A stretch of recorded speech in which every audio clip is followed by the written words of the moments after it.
Usted puede ver cómo algo trabaja, pero no lo entiende. Einstein, por ejemplo, no entendería totalmente la luz que ilumina un gran escenario deportivo. Y si usted cree que lo entiende es porque tiene una visión simplista. Porque usted no entiende lo que es la luz en su esencia, qué es y cómo trabaja. Pero no tiene que quedarse sentado en la oscuridad solo porque no entiende lo que es la luz, ¿verdad? Usted puede gozar de la luz y beneficiarse de lo que la electricidad hace. Luz para iluminar su casa, oficina o negocio, y electricidad para que funcionen los electrodomésticos, el sistema de sonido, la computadora y la televisión. Hay algunas preguntas válidas acerca de la oración, y en esta área ninguna pregunta es más importante que otra. Así que el mensaje de hoy no va a ser en realidad un mensaje en el sentido tradicional, sino más bien respuestas a varias preguntas relacionadas con la oración. Espero que esto les sea de beneficio espiritual. Muchas veces me preguntan, Pastor, ¿por qué debemos orar? Siendo que Dios ya sabe nuestras necesidades. ¿Por qué decirle lo que Él ya conoce? ¿O pedirle que haga lo que Él ya ha determinado hacer? Bien, veamos Mateo 6, los versos 7 y 8. Jesús dijo, y orando, no uséis vanas repeticiones como los gentiles, que piensan que por su palabrería serán oídos. No os hagáis pues semejantes a ellos, porque vuestro Padre sabe de qué cosas tenéis necesidad antes de que vosotros le pidáis. Entonces, si Dios ya lo sabe, ¿por qué pedirle algo que Él ya conoce? Óigame, no oramos para impresionar a Dios. Usted no será escuchado por su palabrería, ni por su lenguaje florido. Si un hijo terrenal puede hablar con su padre terrenal, usted puede hablar con su Padre Celestial.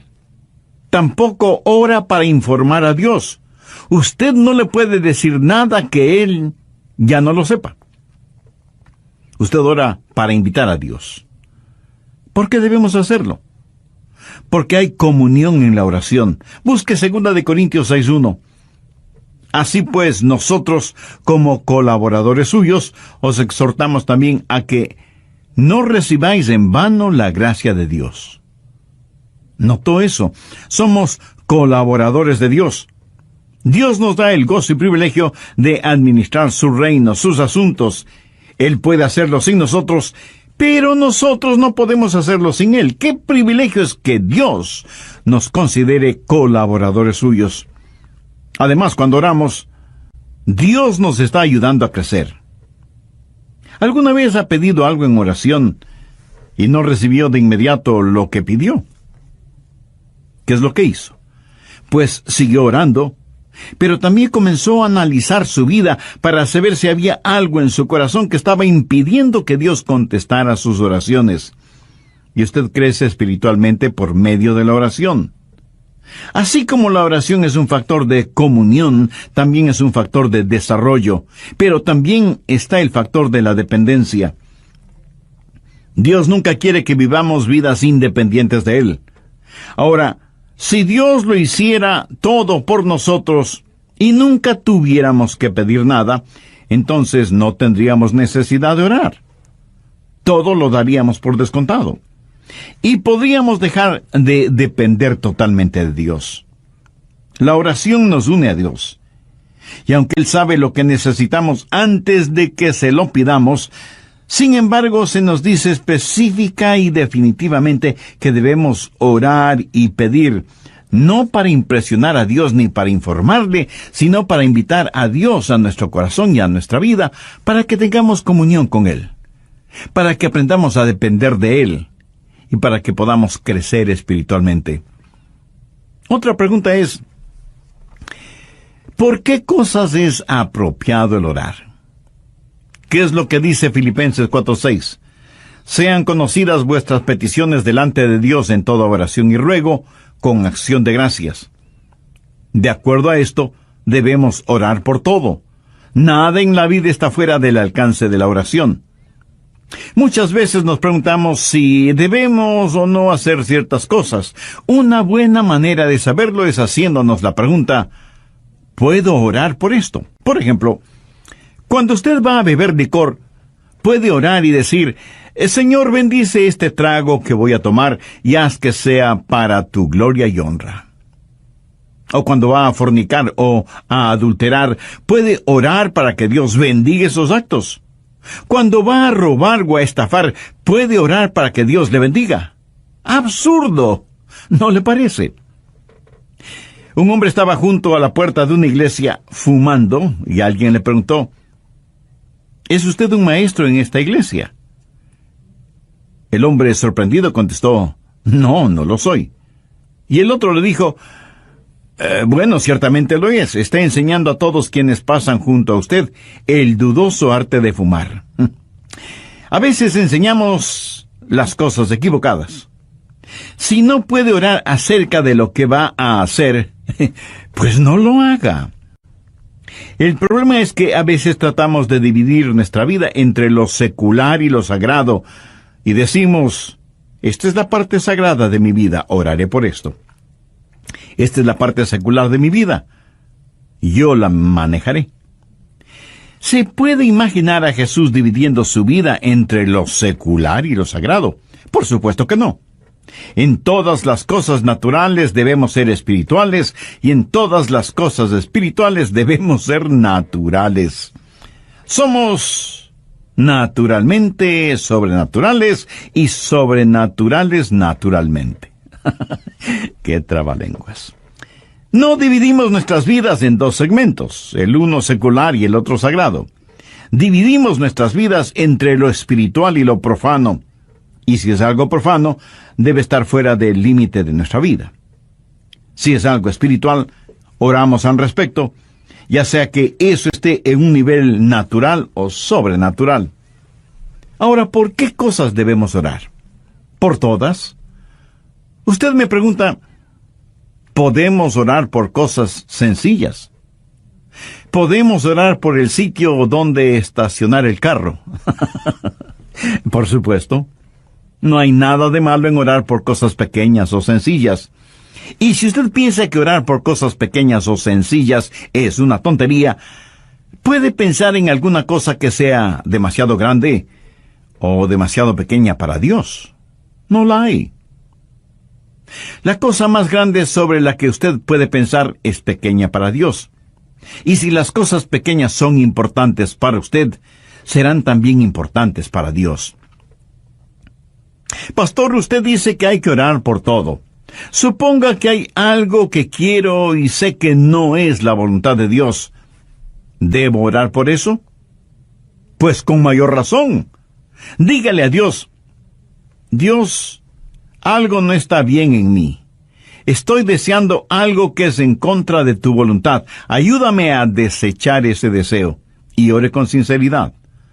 Sean conocidas vuestras peticiones delante de Dios en toda oración y ruego con acción de gracias. Pastor Rogers, ¿oye Dios las oraciones de una persona no salva? Bueno, en la Biblia leemos de un hombre que era religioso, pero no era salvo. Y ciertamente parece que Dios escuchó su oración. Vamos al libro de los Hechos, capítulo 10, desde el verso 1. Había en Cesarea un hombre llamado Cornelio, centurión de la compañía llamada la Italiana. Este Cornelio era un gentil, un pagano, pero note cómo se lo describe: piadoso y temeroso de Dios con toda su casa, y que hacía muchas limosnas al pueblo y oraba a Dios siempre. Este vio claramente en una visión, como a la hora 9 del día, que un ángel de Dios entraba donde él estaba y le decía: Cornelio. Él, mirándole fijamente y atemorizado, dijo: ¿Qué es, Señor? Y le dijo: tus oraciones y tus limosnas han subido para memoria delante de Dios. Aquí está este hombre, no salvo, y Dios está consciente de sus oraciones. Entonces, ¿cuál es la diferencia entre un hijo de Dios que puede orar en el nombre de Jesús y un hombre no salvo para que Dios tenga misericordia? Dios ha dado promesas al Hijo de Dios en oración, que no se las ha dado al no salvo. Veamos si puedo ilustrar esto. El presidente de un banco puede dar dinero para obras de caridad. No tiene que hacerlo. No hay ninguna ley que diga que debe hacerlo. Pero él puede decidir que eso es lo que él quiere hacer, dar dinero para obras de caridad. Pero si yo tengo mi dinero depositado en ese banco, puedo girar un cheque y espero recibir esa cantidad. ¿Ve la diferencia? Dios es soberano y Él puede oír las oraciones de una persona no salva. Pero nosotros que somos creyentes tenemos las más grandes promesas de oración y podemos girar cheques contra el Banco del Cielo y firmarlos en el nombre de Jesús, si es que estamos en la voluntad de Dios. A propósito, ¿por qué debemos orar en el nombre de Jesús? Porque Jesús mismo nos enseñó que debemos orar en su nombre. En Juan 14, los versos 13 y 14, Jesús dijo: «Y todo lo que pidiereis al Padre en mi nombre, lo haré, para que el Padre sea glorificado en el Hijo. Si algo pidiereis en mi nombre, yo lo haré». Esa parece una enorme promesa. ¿Quiere eso decir que cualquier cosa que pidamos en el nombre de Jesús, la tendremos? El último modelo de un Ferrari deportivo, una villa para vacaciones en la playa de Acapulco. ¿Tendré estas u otras cosas si las pido en el nombre de Jesús? No. Entonces, pastor, ¿qué significa orar en el nombre de Jesús? El nombre de Jesús representa tres cosas. Primero, aprobación. O sea, Jesús aprueba eso. Usted no puede pedir nada en el nombre de Jesús sin la aprobación de Jesús. En segundo lugar, autoridad. En las empresas, así como en las iglesias, hay personas encargadas de comprar lo que se necesita. Y para tener control de los gastos, alguien tiene que firmar las órdenes de compra y alguien tiene que firmar los cheques de pago. Usted no puede simplemente ir a un lugar y decir: quiero esto y esto en el nombre de mi empresa o de mi iglesia. Usted debe tener algo que le autorice. Alguna autoridad debe estar respaldando su pedido. Orar en el nombre de Jesús significa que usted tiene una orden de compra que ha sido aprobada y firmada por Jesús. Ahora, hay que tener mucho cuidado con gente inescrupulosa que, utilizando el nombre de Jesús, se aprovecha de la ingenuidad, de la credulidad, de la falta de discernimiento de muchas personas, aún de creyentes, para con el cuento de «en el nombre de Jesús» y para ayudar a los demás, robarles el dinero. Lobos disfrazados de ovejas. Orar en el nombre de Jesús significa que es algo que Él ha aprobado, que Él ha autorizado, y tercero, algo con lo cual le aclamamos. Es para su honor, es para su gloria. Ahora, no todas las oraciones que se hacen en el nombre de Jesús son en realidad en el nombre de Jesús. Por ejemplo, veamos Hechos 19, los versos del 13 al 17. Pero algunos de los judíos exorcistas ambulantes intentaron invocar el nombre del Señor Jesús sobre los que tenían espíritus malos, diciendo: «Os conjuro por Jesús, el que predica Pablo». Había 7 hijos de un tal Esceva, judío, jefe de los sacerdotes, que hacía esto. Pero respondiendo el espíritu malo, dijo: «A Jesús conozco, y sé quién es Pablo. Pero vosotros, ¿quiénes sois?». Y el hombre en quien estaba el espíritu malo, saltando sobre ellos y dominándolos, pudo más que ellos, de manera que huyeron de aquella casa desnudos y heridos. Esto fue notorio a todos los que estaban en Éfeso, así judíos como griegos, y tuvieron temor todos ellos, y era magnificado el nombre del Señor Jesús. ¿Qué es lo que esos 7 mercaderes espirituales estaban haciendo? Dijeron a los demonios: «En el nombre de Jesús, del cual Pablo predica, te conjuramos a que salgas de este hombre». ¿Qué hay de malo en eso? Que no lo hicieron en el nombre de Jesús, porque ellos no conocían a Jesús. No se atreve usted a pedir algo en el nombre de Jesús, del Jesús que Adrián predica. Usted debe decir, en el nombre del Jesús que conozco y que es el Señor de mi vida. Usted no tiene ningún derecho de falsificar su nombre en cualquier cheque y orar por cualquier cosa que está fuera de la voluntad de Dios y del liderazgo del Espíritu Santo. Oramos siempre en el nombre de Jesús, del Jesús que conocemos como nuestro Salvador y Señor. ¿Nos da Dios siempre lo que pedimos? No. Y debemos agradecerle por eso. ¿Alguna vez le ha dado gracias a Dios porque no contestó sus oraciones? Pues mi amigo, debería. Veamos una interesante oración de Moisés en el libro de Números, capítulo 11, los versos del 11 al 15. Y dijo Moisés a Jehová: ¿por qué has hecho mal a tu siervo? ¿Y por qué no he hallado gracia en tus ojos, que has puesto la carga de todo este pueblo sobre mí? ¿Concebí yo todo este pueblo? ¿Lo engendré yo para que me digas, llévalo en tu seno, como lleva la que cría al que mama, a la tierra de la cual juraste a sus padres? ¿De dónde conseguiré yo carne para dar a todo este pueblo? Porque lloran a mí diciendo, danos carne que comamos. Yo no puedo solo soportar a todo este pueblo, que me es pesado en demasía. Y si así lo haces tú conmigo, yo te ruego que me des la muerte, si he hallado gracia en tus ojos, y que yo no vea mi mal. Terminaré este relato bíblico en el próximo programa. ¿Qué es lo que dijo Moisés de acuerdo al relato de Números capítulo 11, los versos del 11 al 15? Señor, si me amas, mátame. Si he hallado gracia delante de tus ojos, por favor, Señor, mátame. Esa fue su oración. Eso es lo que Moisés le pidió a Dios, que le quitará la vida. ¿Contestó Dios esa oración? No. Dios sabía que Moisés estaba sumamente presionado, y no era el primer caso de estrés en la Biblia. Moisés estaba preocupado por sí mismo. Estaba sintiendo el síndrome de la autocomiseración. Algunas veces pedimos a Dios cosas equivocadas, y es por eso que Dios no nos contesta, y debemos agradecerle por eso. Ahora veamos Mateo 20, los versos del 20 al 22. Entonces se le acercó la madre de los hijos de Zebedeo con sus hijos, postrándose ante él y pidiéndole algo.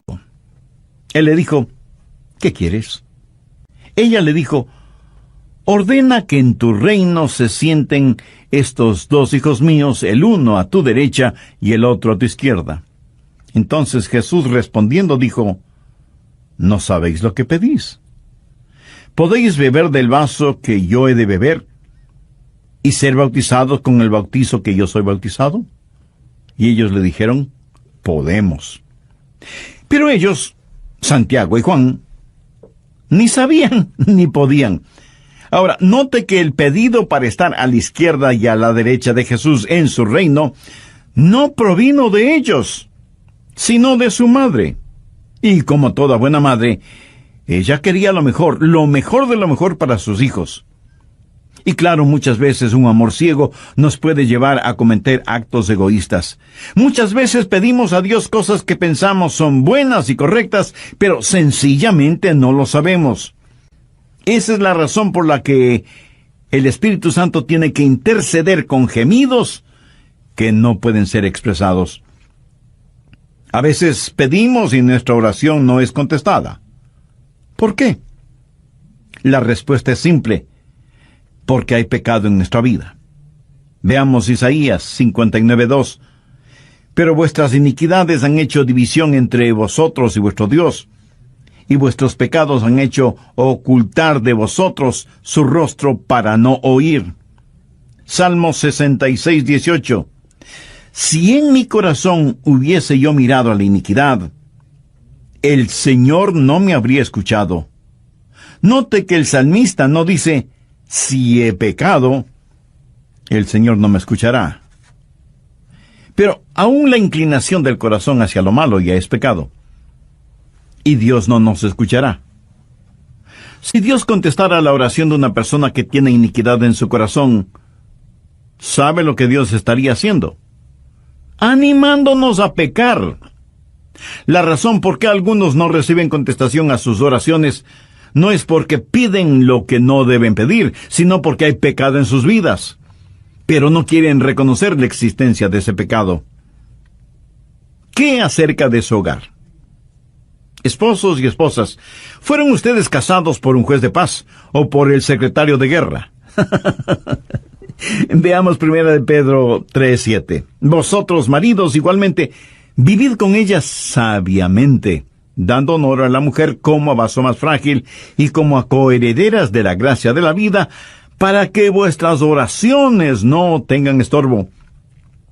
La clase de relación que usted mantenga con su cónyuge puede ser la razón de que sus oraciones no sean contestadas.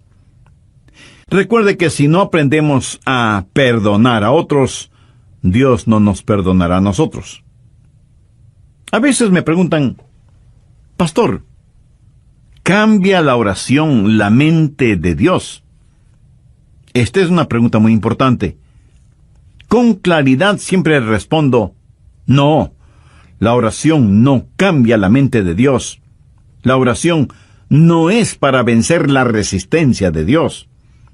La oración es para conocer y obedecer la voluntad de Dios. Veamos lo que dice 1 de Juan 5:14. Y esta es la confianza que tenemos en Él, que si pedimos alguna cosa conforme a su voluntad, Él nos oye.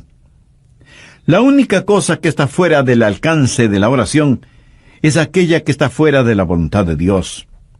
Dios no cambia. Usted no puede cambiar a Dios con sus oraciones, ni yo con las mías. ¿Por qué? Vamos a 1 de Samuel 15:29. Además, el que es la gloria de Israel no mentirá, ni se arrepentirá, porque no es hombre para que se arrepienta.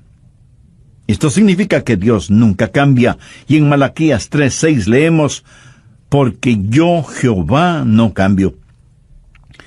Cuando oramos, Dios hará cosas que no las hará si es que no oramos.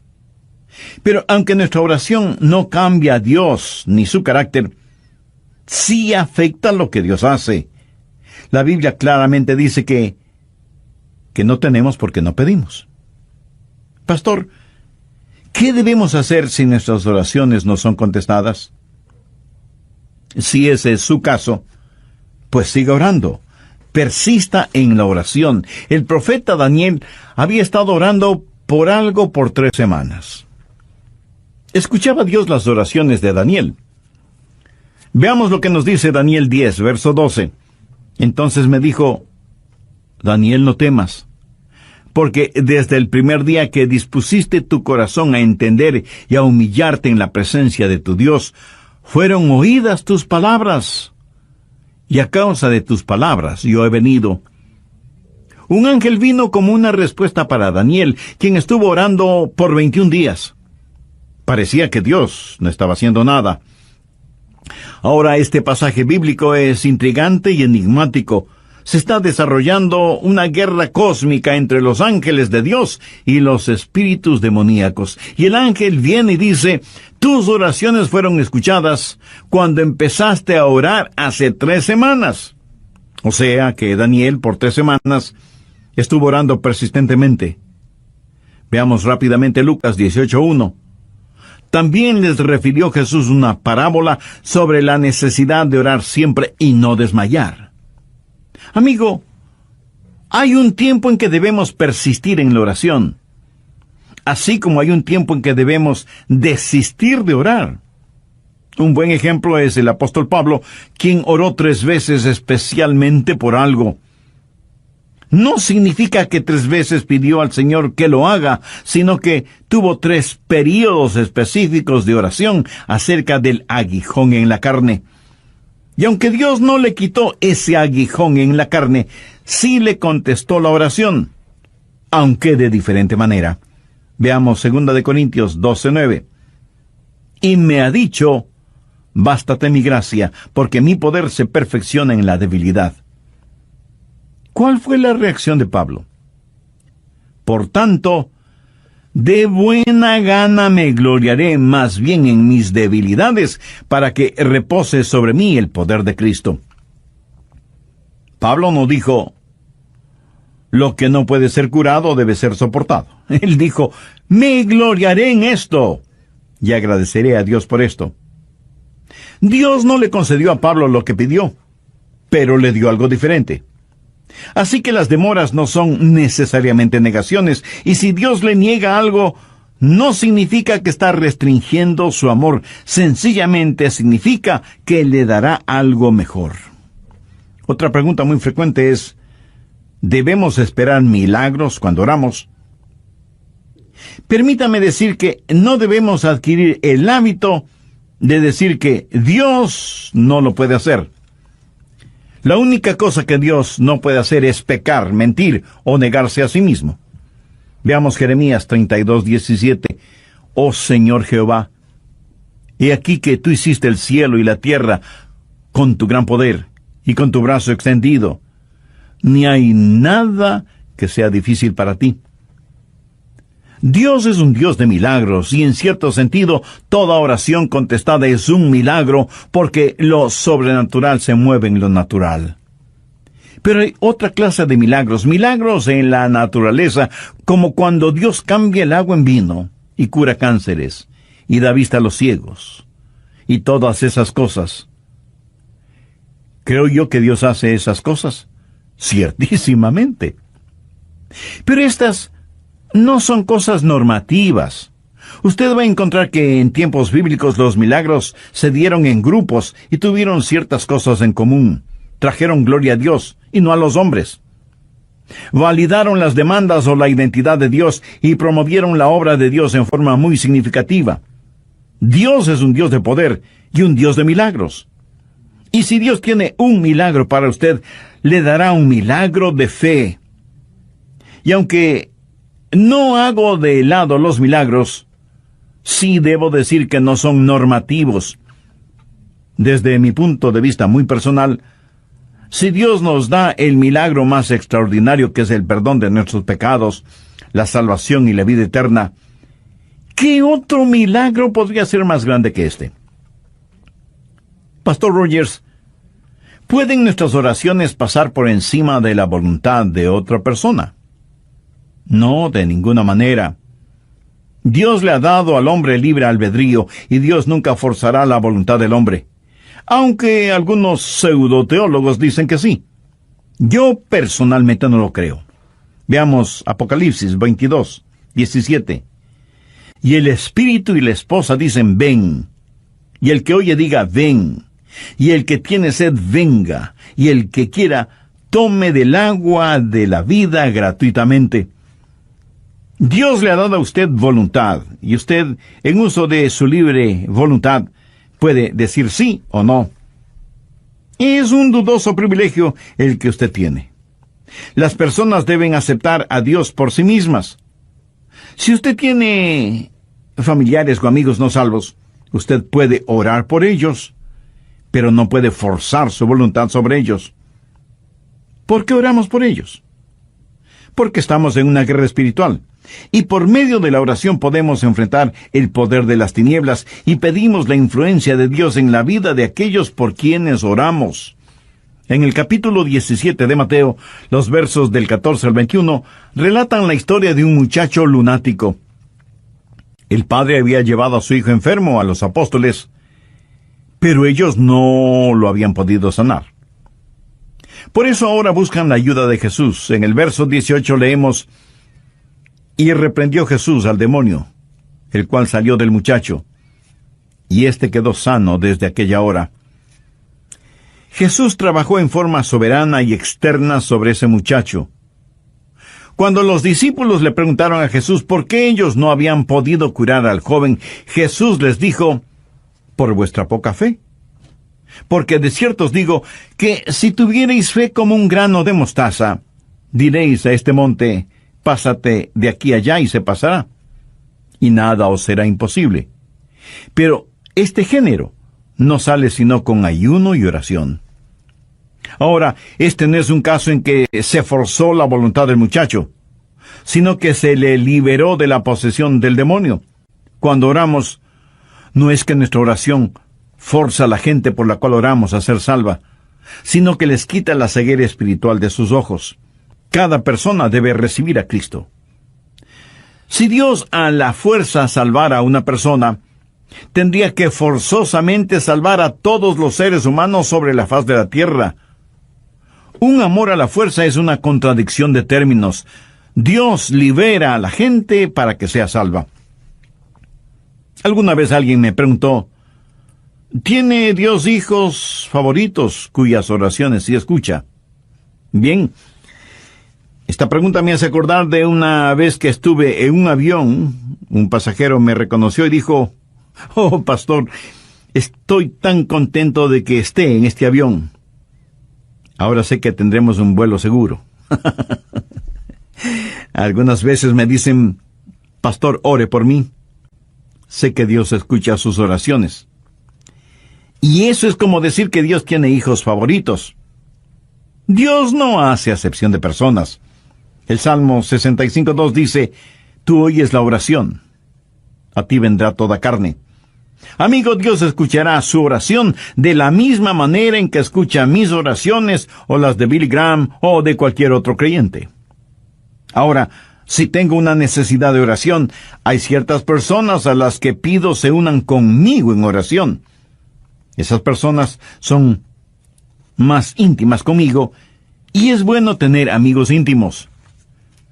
Estoy seguro que usted también los tiene, ¿verdad? Dios tiene intimidad con sus hijos, pero Dios no tiene hijos favoritos. Y todos quienes conocen y aman al Señor Jesucristo pueden orar sin excepción de personas. Finalmente, una pregunta muy frecuente es, ¿cómo puedo conocer la voluntad de Dios en oración? Bien, recuerde lo que ya dije, nada está fuera del alcance de la oración, sino aquello que está fuera de la voluntad de Dios. Veamos 1 de Juan 5, versos 14 y 15. Y esta es la confianza que tenemos en Él, que si pedimos alguna cosa conforme a su voluntad, Él nos oye. Y si sabemos que Él nos oye en cualquier cosa que pidamos, sabemos que tenemos las peticiones que le hayamos hecho. ¿Quiere conocer la voluntad de Dios en oración? La oración triunfante es la oración que sale de un corazón rendido a la voluntad de Dios. Una de las grandes lecciones que he aprendido y que sigo aprendiendo acerca de la oración es que la oración que llega al cielo es la oración que comienza en el cielo. Lo que nosotros hacemos es cerrar el circuito. ¿Cómo conocer la voluntad de Dios? La voluntad de Dios es lo que usted quisiera tener si supiera todo desde el punto de vista de Dios. ¿Cuál es el secreto o la clave? Veamos Juan 15:7. Si permanecéis en mí y mis palabras permanecen en vosotros, pedid todo lo que queréis, y os será hecho. Cuando Cristo vino a vivir en nosotros, eso es unión. Y cuando tenemos compañerismo con el Dios que habita en nosotros, eso es comunión. Y para mantener esa comunión debemos permanecer en Él. Por eso Jesús usó la analogía de la vid y los pámpanos. Los pámpanos reciben el alimento, la vida misma de la vid. Usted permanece en Él, y su palabra permanece en usted. La fe viene por el oír y el oír por la palabra de Dios, y usted descubrirá que Dios guiará sus oraciones y se encontrará orando en la voluntad de Dios. Pero no espere tener todas las respuestas para sus preguntas acerca de orar. Usted no necesita entender de electricidad para beneficiarse de la luz, ¿verdad? El mayor privilegio que tenemos como creyentes es la oración, pero también los fracasos más grandes los experimentamos en nuestra vida de oración. Pablo dice en Filipenses 4:6, «Por nada estéis afanosos, sino sean conocidas vuestras peticiones delante de Dios en toda oración y ruego, con acción de gracias». Las respuestas contestadas son para los hijos de Dios. Usted no puede orar en el nombre de Jesús si es que no es un creyente. Y aunque Dios puede escuchar las oraciones de una persona no salva, no ha prometido hacerlo. Ser un hijo de Dios significa haber recibido a Cristo como su Salvador y Señor en forma personal. Si usted todavía no es salvo, no quisiera hacerlo ahora mismo. Diga conmigo la siguiente oración. Querido Dios, soy un pecador y estoy perdido. Necesito y quiero ser salvo. Señor Jesús, tú prometiste salvarme si confiaba en ti. Confío en ti desde este mismo instante. Creo que eres el Hijo de Dios, que pagaste por mis pecados, derramando tu sangre en la cruz. Creo que resucitaste de entre los muertos. Y ahora por fe te recibo en mi corazón y te entrego mi vida.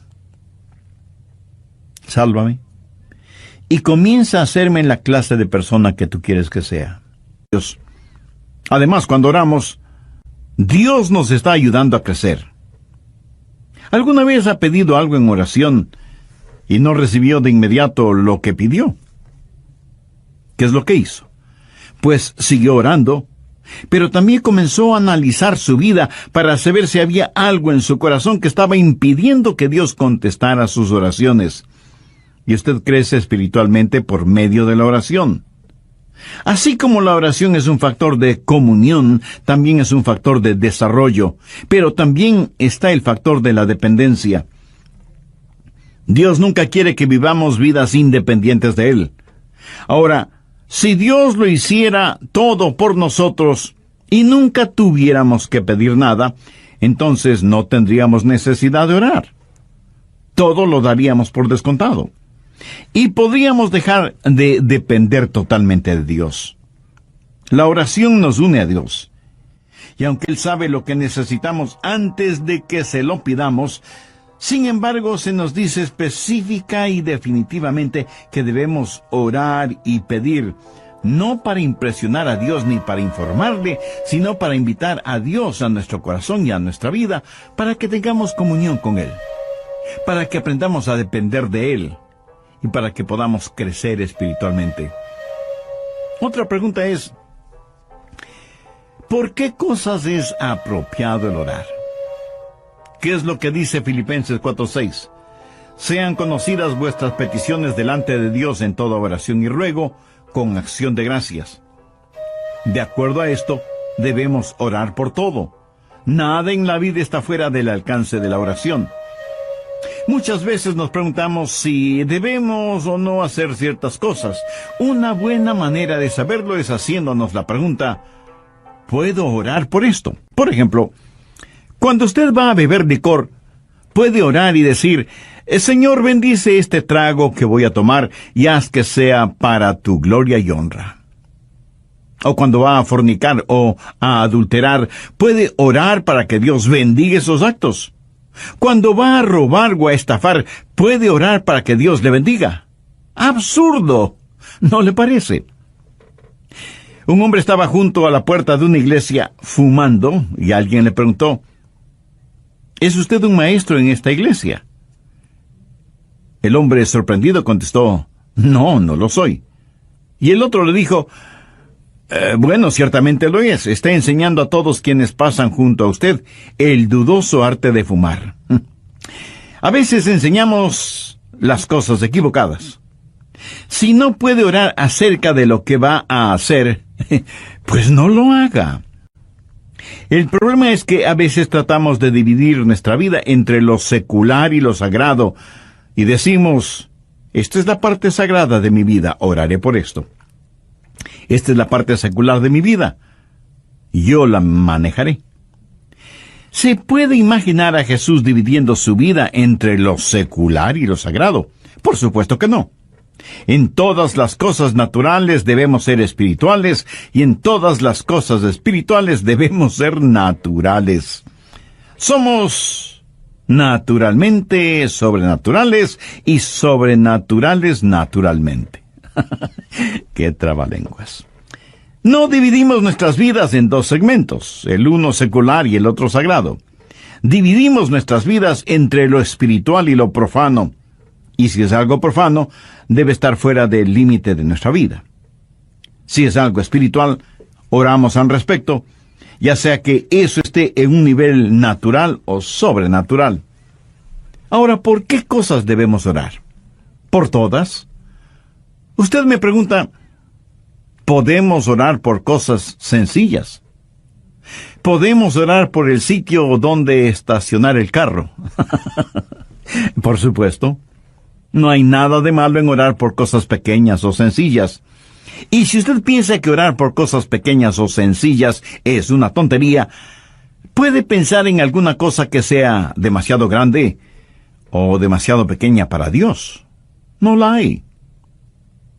La cosa más grande sobre la que usted puede pensar es pequeña para Dios. Y si las cosas pequeñas son importantes para usted, serán también importantes para Dios. Pastor, usted dice que hay que orar por todo. Suponga que hay algo que quiero y sé que no es la voluntad de Dios. ¿Debo orar por eso? Pues con mayor razón. Dígale a Dios, Dios, algo no está bien en mí. Estoy deseando algo que es en contra de tu voluntad. Ayúdame a desechar ese deseo. Y ore con sinceridad. Sean conocidas vuestras peticiones delante de Dios en toda oración y ruego con acción de gracias. Pastor Rogers, ¿oye Dios las oraciones de una persona no salva? Bueno, en la Biblia leemos de un hombre que era religioso, pero no era salvo. Y ciertamente parece que Dios escuchó su oración. Vamos al libro de los Hechos, capítulo 10, desde el verso 1. Había en Cesarea un hombre llamado Cornelio, centurión de la compañía llamada la Italiana. Este Cornelio era un gentil, un pagano, pero note cómo se lo describe. Piadoso y temeroso de Dios con toda su casa, y que hacía muchas limosnas al pueblo y oraba a Dios siempre. Este vio claramente en una visión, como a la hora 9 del día, que un ángel de Dios entraba donde él estaba y le decía, Cornelio. Él mirándole fijamente y atemorizado dijo, ¿qué es, Señor? Y le dijo, tus oraciones y tus limosnas han subido para memoria delante de Dios. Aquí está este hombre, no salvo. Y Dios está consciente de sus oraciones. Entonces, ¿cuál es la diferencia entre un hijo de Dios que puede orar en el nombre de Jesús y un hombre no salvo para que Dios tenga misericordia? Dios ha dado promesas al Hijo de Dios en oración, que no se las ha dado al no salvo. Veamos si puedo ilustrar esto. El presidente de un banco puede dar dinero para obras de caridad. No tiene que hacerlo. No hay ninguna ley que diga que debe hacerlo. Pero él puede decidir que eso es lo que él quiere hacer, dar dinero para obras de caridad. Pero si yo tengo mi dinero depositado en ese banco, puedo girar un cheque y espero recibir esa cantidad. ¿Ve la diferencia? Dios es soberano, y Él puede oír las oraciones de una persona no salva. Pero nosotros que somos creyentes tenemos las más grandes promesas de oración, y podemos girar cheques contra el Banco del Cielo y firmarlos en el nombre de Jesús, si es que estamos en la voluntad de Dios. A propósito, ¿por qué debemos orar en el nombre de Jesús? Porque Jesús mismo nos enseñó que debemos orar en su nombre. En Juan 14, los versos 13 y 14, Jesús dijo, «Y todo lo que pidiereis al Padre en mi nombre, lo haré, para que el Padre sea glorificado en el Hijo. Si algo pidiereis en mi nombre, yo lo haré». Esa parece una enorme promesa. ¿Quiere eso decir que cualquier cosa que pidamos en el nombre de Jesús, la tendremos? El último modelo de un Ferrari deportivo, una villa para vacaciones en la playa de Acapulco. ¿Tendré estas u otras cosas si las pido en el nombre de Jesús? No. Entonces, pastor, ¿qué significa orar en el nombre de Jesús? El nombre de Jesús representa 3 cosas. Primero, aprobación. O sea, Jesús aprueba eso. Usted no puede pedir nada en el nombre de Jesús sin la aprobación de Jesús. En segundo lugar, autoridad. En las empresas, así como en las iglesias, hay personas encargadas de comprar lo que se necesita. Y para tener control de los gastos, alguien tiene que firmar las órdenes de compra y alguien tiene que firmar los cheques de pago. Usted no puede simplemente ir a un lugar y decir quiero esto y esto en el nombre de mi empresa o de mi iglesia. Usted debe tener algo que le autorice. Alguna autoridad debe estar respaldando su pedido. Orar en el nombre de Jesús significa que usted tiene una orden de compra que ha sido aprobada y firmada por Jesús. Ahora, hay que tener mucho cuidado con gente inescrupulosa que, utilizando el nombre de Jesús, se aprovecha de la ingenuidad, de la credulidad, de la falta de discernimiento de muchas personas, aún de creyentes, para con el cuento de en el nombre de Jesús y para ayudar a los demás, robarles el dinero. Lobos disfrazados de ovejas.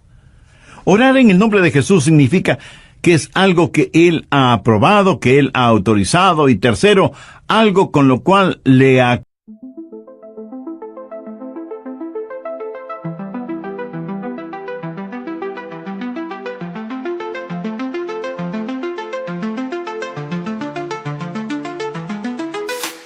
I woke up to the silence where your voice used to be. Found a stranger in your place, a ghost of you and me. The city lights outside my window, they don't shine so bright. Since you walked away, I'm left to face the dark of night. Your whispers still echo, a haunting melody.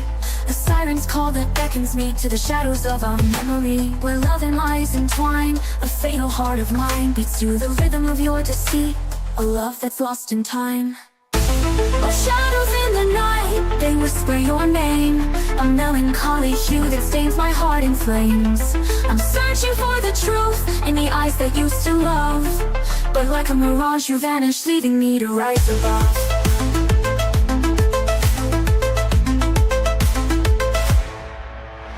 I try to shake the feeling that our love was just a ruse, a fragile trust that shattered like the tears that I produce. The memories we made, now tainted with your lies, a bittersweet reminder of the love that died. Your whispers still echo, a haunting melody. A siren's call that beckons me to the shadows of our memory, where love and lies entwine. A fatal heart of mine beats to the rhythm of your deceit, a love that's lost in time. Oh, shadows in the night, they whisper your name. A melancholy hue that stains my heart in flames.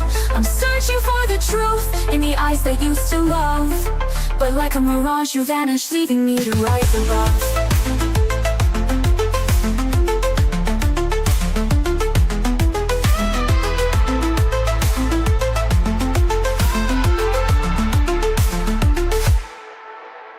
Maybe someday I'll learn to let go, to find my way through the darkness that you showed. But until then, I'll hold on to the pain, a bittersweet reminder of the love that we could not sustain.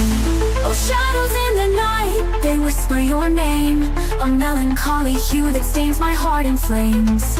I'm searching for the truth in the eyes that used to love, but like a mirage you vanish, leaving me to rise above.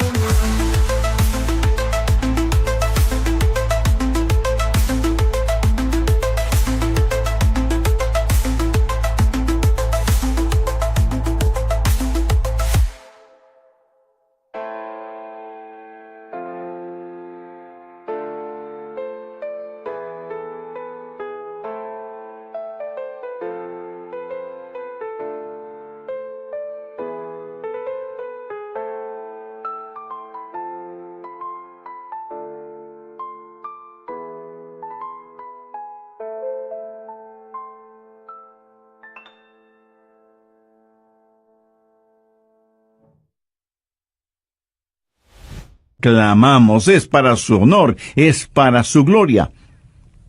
Ahora, no todas las oraciones que se hacen en el nombre de Jesús son en realidad en el nombre de Jesús. Por ejemplo, veamos Hechos 19, los versos del 13 al 17.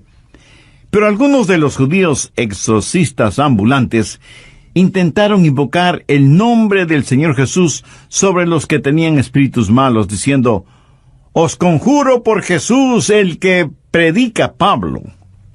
Había 7 hijos de un tal Esceva, judío, jefe de los sacerdotes, que hacía esto. Pero respondiendo el espíritu malo, dijo: «A Jesús conozco, y sé quién es Pablo. Pero vosotros, ¿quiénes sois?». Y el hombre en quien estaba el espíritu malo, saltando sobre ellos y dominándolos, pudo más que ellos, de manera que huyeron de aquella casa desnudos y heridos. Esto fue notorio a todos los que estaban en Éfeso, así judíos como griegos, y tuvieron temor todos ellos, y era magnificado el nombre del Señor Jesús. ¿Qué es lo que esos 7 mercaderes espirituales estaban haciendo? Dijeron a los demonios: «En el nombre de Jesús, del cual Pablo predica, te conjuramos a que salgas de este hombre». ¿Qué hay de malo en eso? Que no lo hicieron en el nombre de Jesús, porque ellos no conocían a Jesús. ¿No se atreve usted a pedir algo en el nombre de Jesús? Del Jesús que Adrián predica. Usted debe decir: «En el nombre del Jesús que conozco y que es el Señor de mi vida». Usted no tiene ningún derecho de falsificar su nombre en cualquier cheque y orar por cualquier cosa que está fuera de la voluntad de Dios y del liderazgo del Espíritu Santo. Oramos siempre en el nombre de Jesús, del Jesús que conocemos como nuestro Salvador y Señor. ¿Nos da Dios siempre lo que pedimos? No. Y debemos agradecerle por eso. ¿Alguna vez le ha dado gracias a Dios porque no contestó sus oraciones? Pues mi amigo, debería. Veamos una interesante oración de Moisés en el libro de Números, capítulo 11, los versos del 11 al 15. Y dijo Moisés a Jehová: ¿por qué has hecho mal a tu siervo? ¿Y por qué no he hallado gracia en tus ojos, que has puesto la carga de todo este pueblo sobre mí? ¿Concebí yo todo este pueblo? ¿Lo engendré yo para que me digas: llévalo en tu seno, como lleva la que cría al que mama, a la tierra de la cual juraste a sus padres? ¿De dónde conseguiré yo carne para dar a todo este pueblo? Porque lloran a mí diciendo: danos carne que comamos. Yo no puedo solo soportar a todo este pueblo, que me es pesado en demasía. Y si así lo haces tú conmigo, yo te ruego que me des la muerte, si he hallado gracia en tus ojos, y que yo no vea mi mal. Terminaré este relato bíblico en el próximo programa. ¿Qué es lo que dijo Moisés de acuerdo al relato de Números capítulo 11, los versos del 11 al 15? Señor, si me amas, mátame. Si he hallado gracia delante de tus ojos, por favor, Señor, mátame. Esa fue su oración. Eso es lo que Moisés le pidió a Dios, que le quitará la vida. ¿Contestó Dios esa oración?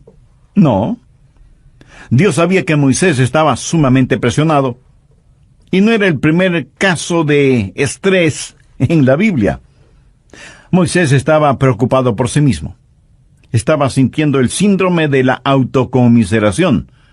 Algunas veces pedimos a Dios cosas equivocadas, y es por eso que Dios no nos contesta, y debemos agradecerle por eso.